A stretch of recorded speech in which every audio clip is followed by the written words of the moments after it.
이번에는 최근에 민주당 입당하신 분입니다. 김상욱 의원님, 안녕하십니까? 네, 반갑습니다.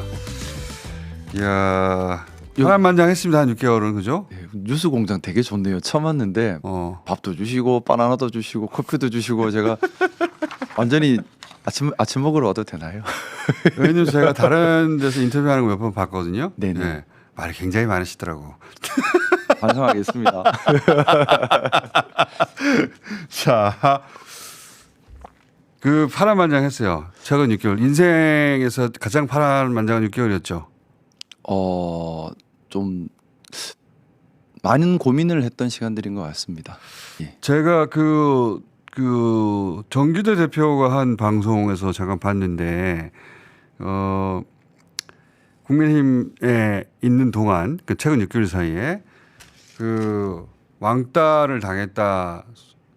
그건 뭐 짐작할 수 있는데 그게 아니라 괴롭힘을 당했는데 괴롭힘을 당한 게 밥 같이 안 먹는 수준이 아니라 그 지지자들 시켜서 막 고발하게 만들고 막 굉장히 괴롭혔던데 보니까. 뭐 다들 뭐 애들이 아니니까요. 정치인은 정치인답게 괴롭히고 원래 그런 거 아니겠습니까? 뭐 처음부터 예상했던 일들이라서 뭐 그건 뭐 괴롭히는 거는 사실은 크게 뭐 힘들고 그런 건 아니었는데 아니었어요? 그건 뭐 견디면 되는 거니까요. 뭐 뭐가 제일 처음부터 각오 했던 것이고 뭐 제일 뭐 힘들었던 건 사실 저에 대한 괴롭힘보다는 제 주변 사람들에 대한 괴롭힘이죠. 예를 들어 뭐 저를 지지하거나 저를 돕거나 하는 분들이 다 같이 타겟팅이 돼서 사업하는 분들은 사업의 곤란을 겪고 또 뭐 등등 여러 가지 어려움이 생기니까 이제 그런 부분들이 뭐 가족도 괴롭힙니까? 그렇죠. 그런 부분들이 좀 안타깝죠. 가족 예를 들어 밤늦게 전화해가지고 술하고 뭐 이런 거예요? 아니면 그래서 어디 좀 항상 좀 제가 도리어 그런 말들을 좀 아껴야 되는 상황. 왜냐하면 누가 괴롭힘을 당했다고 얘기하는 게 2차 가해로 이어질 수도 있습니다. 그래서 뭐 저 사람 괴롭히면 되겠구나. 그렇죠. 그런 얘기도 함부로. 그래서 괴롭힘을 당한다고 해서 괴롭힘을 당했다라고 제가 변호사하면서 배운 건데요. 아프면 더 때립니다. 거기가 아픈 데구나 하고 예. 확인해. 그렇죠. 더 때립니다. 예, 더 때립니다. 그래서 사실은 괴롭히는 거는 무서운 건 아니고요. 뭐가 제일 힘들었어요, 근데? 부끄러움이죠. 그러니까 야, 멋진 답변인데. 그게 제일 괴로웠죠. 정치인 맞는데. 부끄러움. 예. 부끄러웠다. 뭐가 제일 부끄러웠습니까?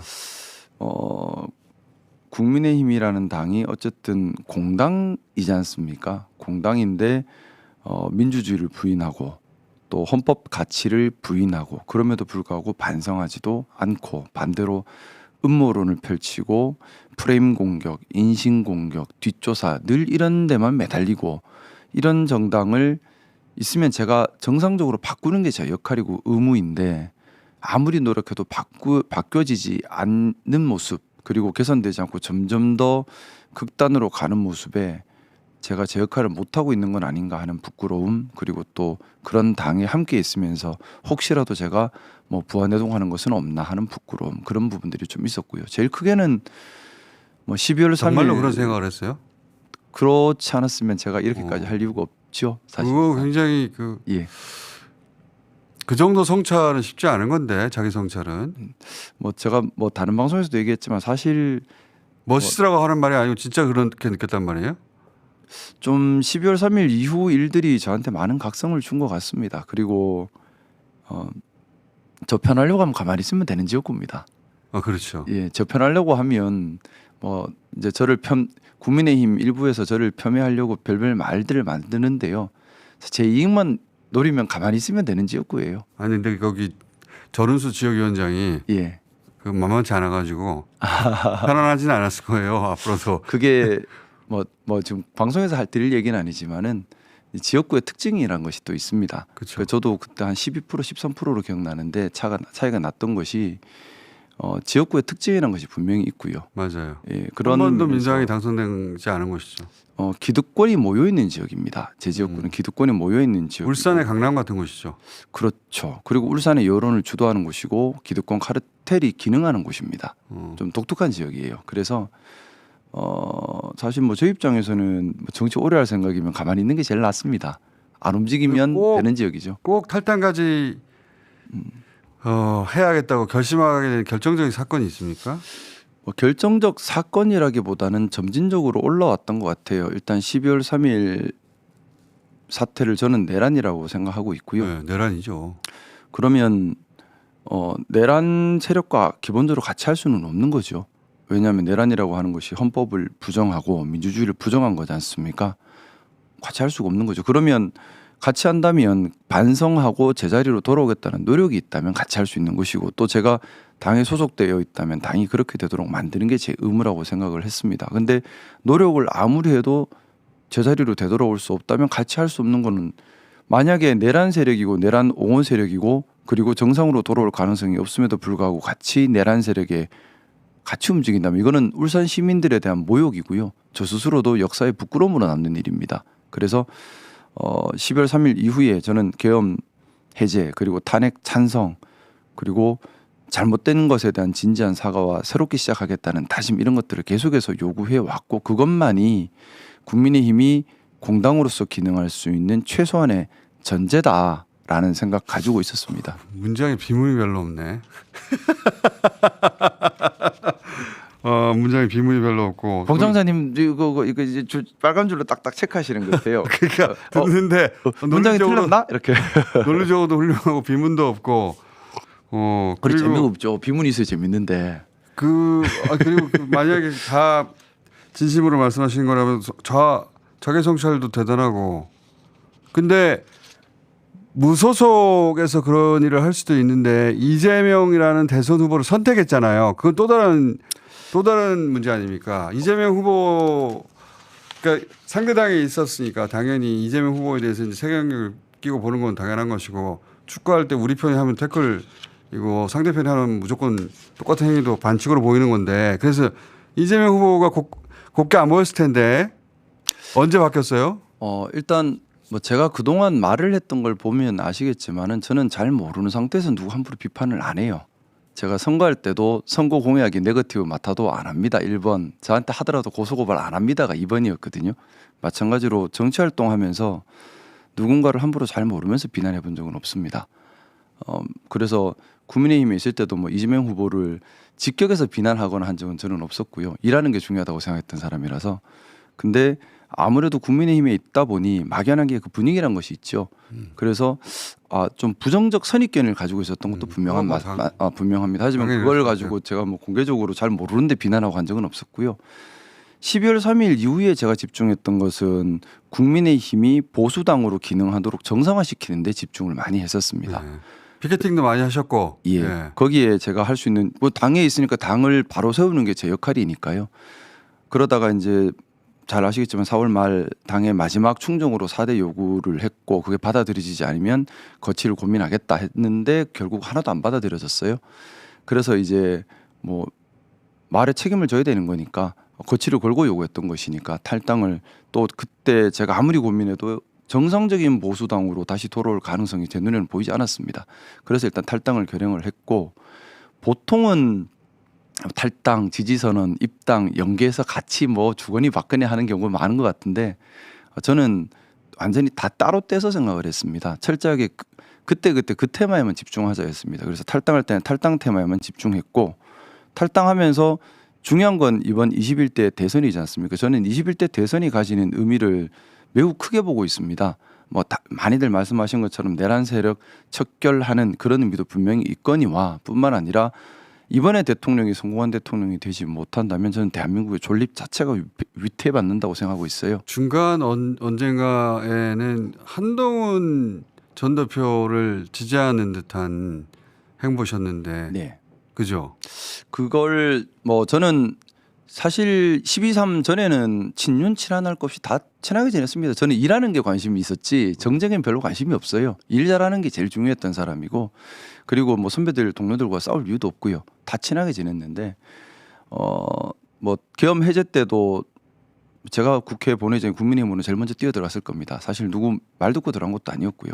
탄핵 찬성에도 가장 제가 강한 목소리를 냈는데, 한동훈 전 대표님이 감사하죠. 혼자 사실 당내에서 혼자 외롭게 탄핵 찬성의 목소리를 내는데, 탄핵의 역할을 하는 건 맞죠, 한동훈 전 대표가. 예, 제가 네. 그때 한동훈 대표가 탄핵 이야기를 탄핵 찬성 공식적으로 이야기하기 하루 전이었나 이틀 전이었나 찾아뵙고 탄핵 찬성을 당론으로 해야 됩니다라고 강력하게 요구를 했었던 기억이 납니다.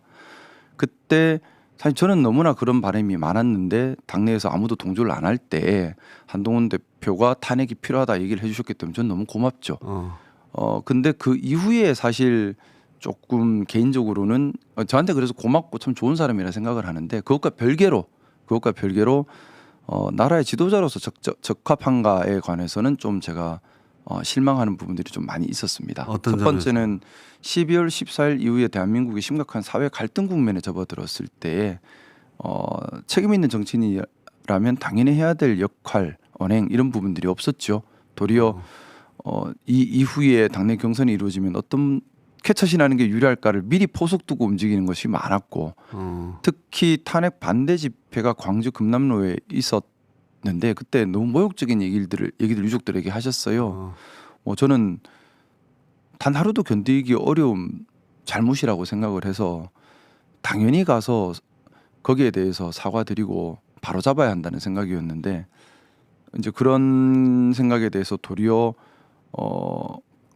가지 마라, 가면 절대 함께 할 수 없다. 저는 납득할 수 없는 말이었고요. 사실 그 일을 계기로 완전히 이제는 갈라섰죠. 그리고 나의 리더로 삼을 그런 수는 아닌 것 같다. 그리고 여러 가지 이유가 있습니다. 그리고 또 이제 대통령 선거를 앞두고 그 선거 전략이라고 하는 것이 기승전 반 이재명으로 가요. 저는 그게 되게 이상했어요. 왜냐하면 대통령이잖아요. 말 그대로 사회를 다 통합시키고 미래 발전 비전과 정책 비전을 제시해서 일하는 대통령의 모습을 보여야 하는데 구체적인 발전 비전이나 이런 것 하나 없이 오로지 반 이재명에 의한 반사적 이익으로 대통령이 되겠다라는 생각 자체가 저는 동의할 수가 없고 무책임한 생각이라 생각을 했고 그 이면에서 왜 교과서적인 답변을 하신데 제대로 된 거기 말 잘하시네.